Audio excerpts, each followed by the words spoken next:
I live in an area of Oklahoma where fracking has become an institution. There are 13,000 active wells there going on, and each one of them has an injection wells.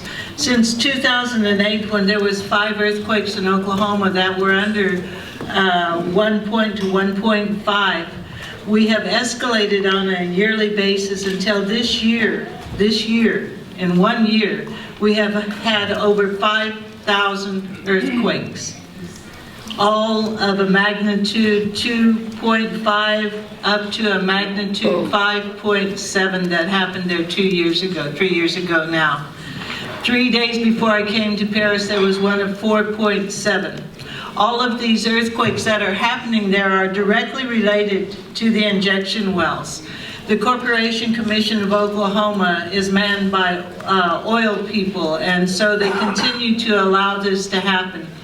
And what is happening as a result of that is beyond devastation for our people in that area. There are 39 federally recognized tribes in Oklahoma, and each one of us have a love of the land and the water and the air. And each one of us are suffering from having the aquifers beneath our territories being defiled. Each one of us are having fish kills in our lakes and in our ponds. Last year, the Salt Fork River that ran through our territory had 5 fish kills directly related to the injection wells and the poisons that go inside there. So those are the same waters that our people fish in.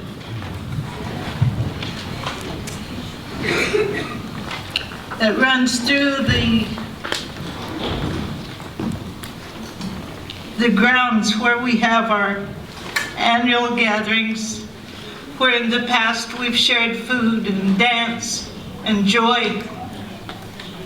It's where our children play in the sands and the sides of the Salt Fork. It's where our men folks fish and bring home food for us.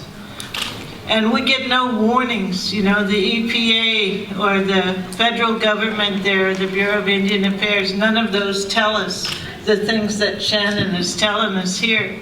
So our babies are still playing in that, you know.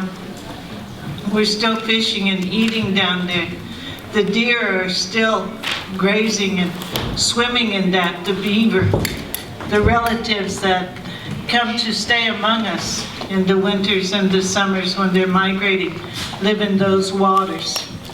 So we know firsthand that when you grind into the bones of the mother, that she begins to shake and shudder with pain and with the reality that she has to find a way to live with her waters being shifted and poisoned and killed, and with the advent of men being able to shake from her and pressure from her those things.